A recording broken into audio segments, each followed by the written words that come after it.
ভাগ্নের বিয়ে খেতে এসে বাংলাদেশ ক্রিকেট বোর্ডের সভাপতি। না, বিষয়টা এত হালকা নয়। আমিনুল ইসলাম বুলবুল এদেশের ক্রিকেটের সাথে আছেন সেই শুরু থেকেই।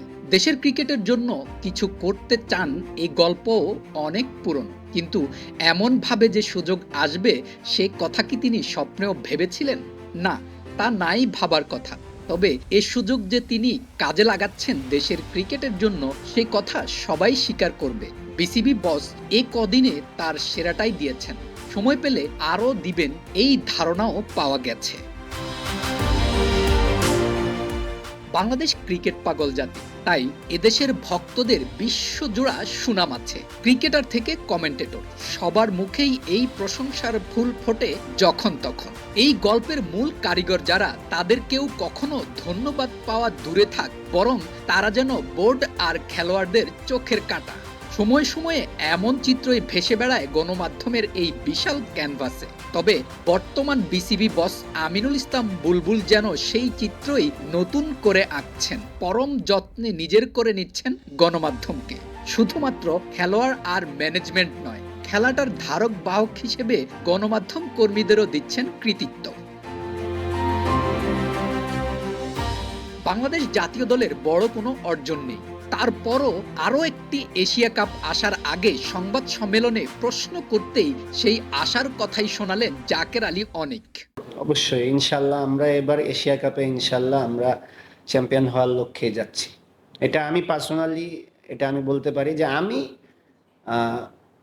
চ্যাম্পিয়ন হওয়ার জন্যই যাচ্ছি। আর ইনশাল্লাহ ড্রেসিং রুমে এটা সবাই বিলিভ করে, বিশেষ করে এখন আমাদের যেরকম এনভায়রনমেন্ট আছে, সবাই যেরকম এফোর্ট দিতেছে, ইনশাল্লাহ আমরা সবাই বিশ্বাস করি আমরা এবার চ্যাম্পিয়ন হওয়ার জন্যই যাব। পঞ্চপাণ্ডবের বিদায় হয়ে গেছে বলা চলে। নতুন দল নিয়ে, নতুন ভাবনা নিয়ে শুরু হয়েছে পথ চলা। এই যাত্রায় বাংলাদেশ দলকে যে সবচেয়ে বেশি আগলে রাখতে পারেন, সেই মানুষটি আগের যে কারো চেয়ে বেশি সহনশীল এবং ক্রিকেট জ্ঞানে সমৃদ্ধ। তাই ক্রিকেটে একটা বড় অর্জন তার হাত ধরেই আসতে পারে। সামনেই এশিয়া কাপ, তার আগে ঘরের মাঠে টাইগারদের প্রস্তুতির মঞ্চই বলা চলে নেদারল্যান্ড সিরিজ।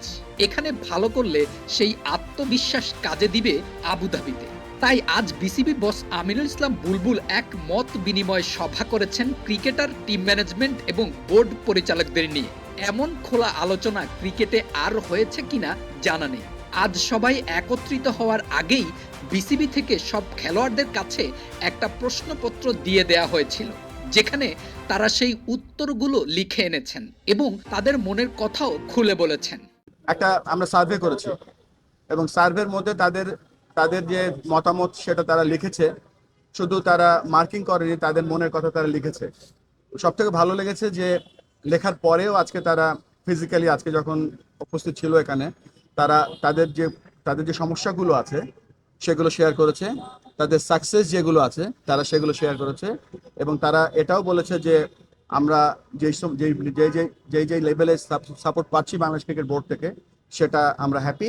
এবং আরও কিছু জায়গা আছে যেইগুলোতে আমাদের ইমপ্রুভমেন্টস এরিয়াস আছে। তো একটা জিনিস ভালো মনে হচ্ছে যে এন্ড অফ দ্য ডে, আজকে টুডে আমরা যে একটা দল, হারলে খালি খেলোয়াড়রা হারে না, কর্মকর্তারা হারে, সেটা আমরা আজকে বোঝাতে পেরেছি সকলকে। সকাল 9টা থেকে বিকেল প্রায় 5টা সকল গণমাধ্যম অপেক্ষায় ছিলেন কখন মিটিং শেষ হবে এবং কেউ কথা বলতে আসবেন। শুধু আজ নয়, এমন অপেক্ষা আর কাজের মধ্যেই গণমাধ্যম কর্মীদের বেশিরভাগ সময় যায়, যেখানে কেউ কখনো কখনো খাওয়ারও সুযোগ পায় না। তবে তারপরও কাজটাকে ভালোবেসে বাংলাদেশ ক্রিকেটের জন্য করে যাচ্ছেন বছরের পর বছর ধরে।